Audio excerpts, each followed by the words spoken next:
Hey guys, PC27463 here. Doing a quick little update. Just an update, no money, so I really can't do any more work. So, yeah. What was I gonna say? I'm having brain crap. Yeah, no funds, because I haven't been to work, or I haven't had work for over a month and a half. And unemployment keeps giving me a waiting thing for 5 weeks of back pay, so nothing I can do. Gotta pay bills before I can pay for build stuff, but I figured I'd throw out an update. Not gonna use the Briggs sitting over there. Not going to use the 5.5. I did find one 18.5 horse opposed twin on Craigslist for 50 bucks. But like I said, no funds, so I can't get that yet. Calling salvage yards because I did get a comment for one of you guys. Unfortunately, I didn't write down your name. To use a 18 horse or bigger to do what I want. So yeah, that's going to be the next purchase I make, because I cannot install the transmission and do any of that work until after I have the engine in, because the output shaft of the engine pulley and the input of the transmission pulley have to be on the same line, or they have to be able to be connected. Yeah, I said that right. Sorry. So yeah, like I said, just waiting to get that. Once I get that, I'll be able to get the transmission installed, and I'm going to use a double pulley clutch setup like Fearless Front. Everyone that I've seen that uses it has really good luck, so I want to definitely do that, because yeah, same guy that commented said that a torque converter would be a waste of time and just use a double pulley setup, so that's what I'm going to do. It will have a throttle, so I'm just trying to figure out how to integrate the clutch and brakes in together, because unlike a off-roading lawnmower, you do need to have a brake on a racing lawnmower, because if you don't, once you get up to that speed, you can't stop. So I haven't been able to find any videos of a brake clutch setup properly for what I want. So I'm just gonna have to go through, once I get the transmission in, design one. And I'm still on the fence of using the brake assembly off the transmission, or I did buy a 8-inch brake disc for go-karts, and like I said before, a friend of mine is willing to give me a free car brake caliper, and then go online and buy a hydraulic master cylinder assembly,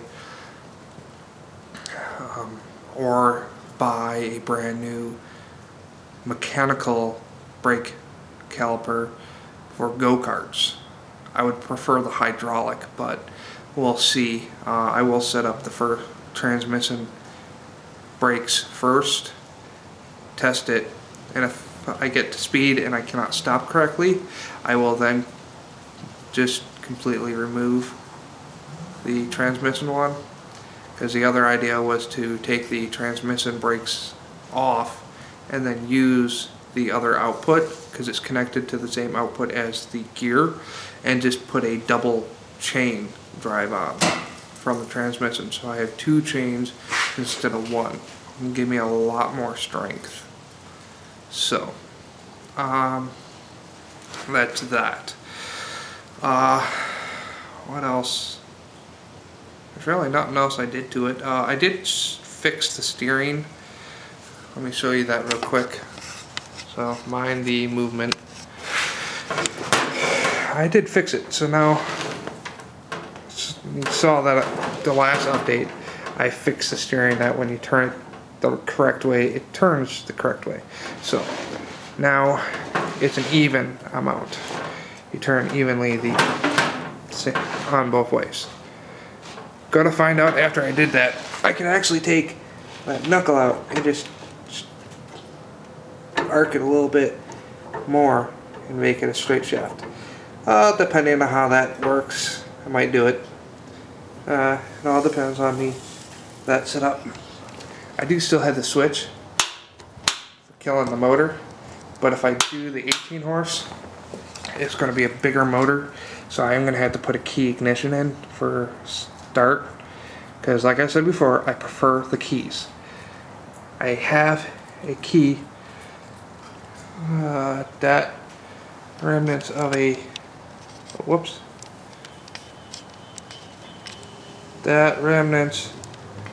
wiring harness there is off the Gilson. If you go back in my videos, you'll see that rig. I still have the ignition. I think it's actually in there. I don't know. I'll have to hunt it down. And I have tons of keys for them, so I will be putting a key start right. Yeah. I mean, there's enough room down here for the battery could sit here if the transmission is going to sit here, pretty much. So then hopefully battery fits there, and then depending on the motor. Yeah, I don't know if I showed you guys this or not yet, but this is the transmission. This is the transmission I'm going to use. This is the output gear, as you can tell. Focus. As you can tell also, it beat to hell. This gear is shot. So, I'm going to take the C-clip off or whatever's holding it on, pull it off and buy a new one. I believe this is a 7-tooth, 1, 2, 3, 4, 5, 6, 7. Yeah, 7-tooth gear. I want to put a 14 on, just to make it bigger. Okay. Like I said, the back tires are going to have a 54-tooth gear. Hopefully that still gives me enough speed, but I do need torque from there to there.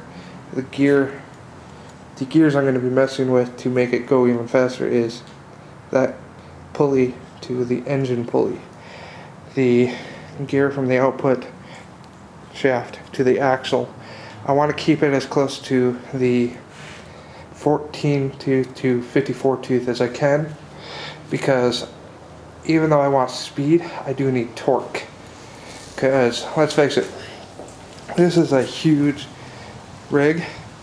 This is heavy. This is boxed, or this is channel framed, and then from there to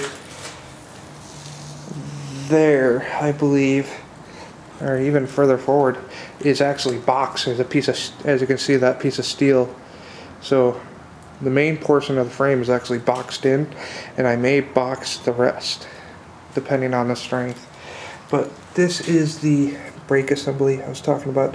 This brake disc is still in good shape. The pad in there, I think, is in good shape. I can't get this thing off until I get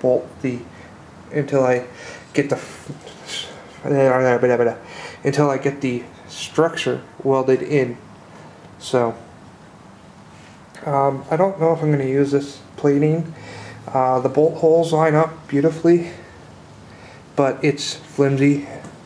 It's not really strong, so I might just replace it and get some solid angle iron or some solid 1/8 inch plating, something. I don't know. We'll see. But I don't know if I'm going to use this.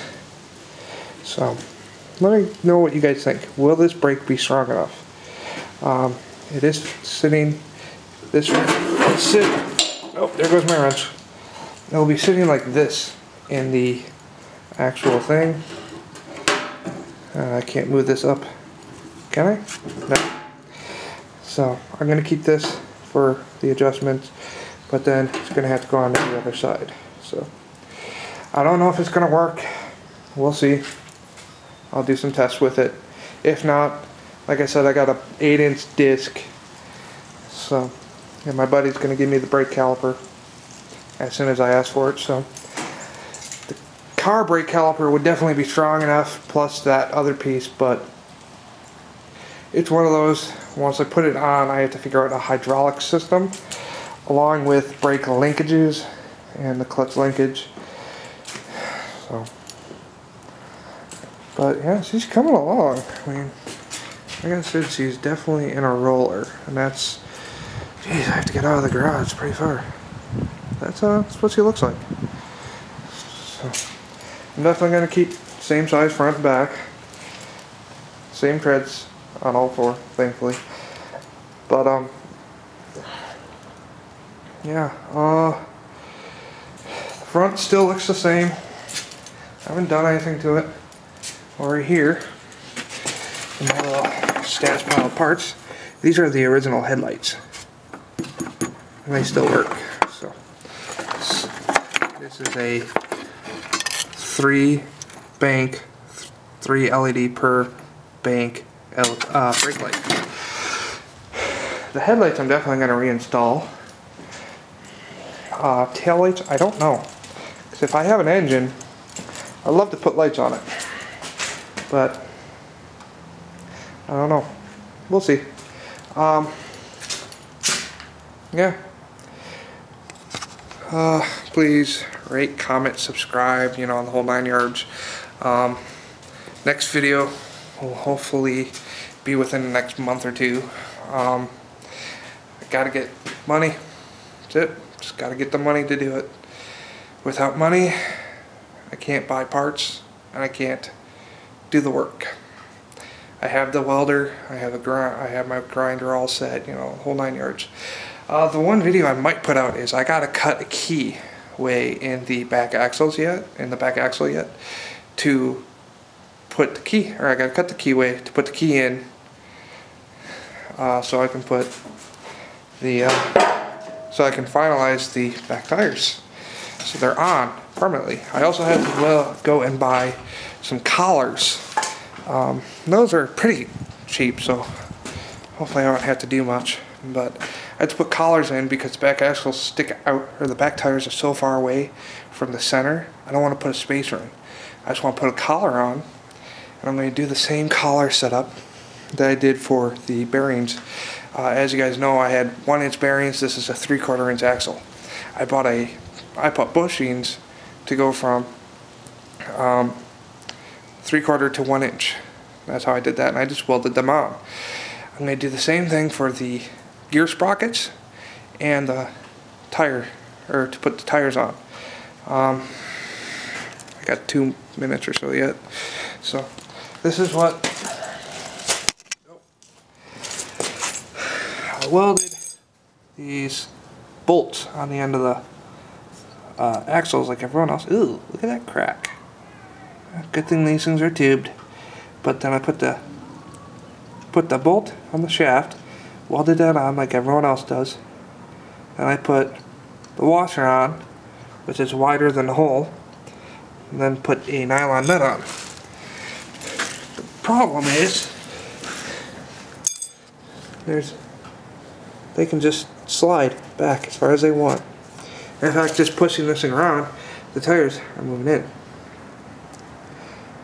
But I'm going to take a bushing like I did there, and I'll put it right on here. And then I got to mark this yet. Looking through the viewfinder, it's kind of hard to put my hand in the right spot. Put another bushing here so I can't go back any further. And from here or that way, I got to cut a groove to accept the key. This is just, what is it? Oh, where is the size? 3/16. Let's see if I can get it in there. 3/16 by 1 foot. I believe the keyway on this thing is 3/16. Not certain.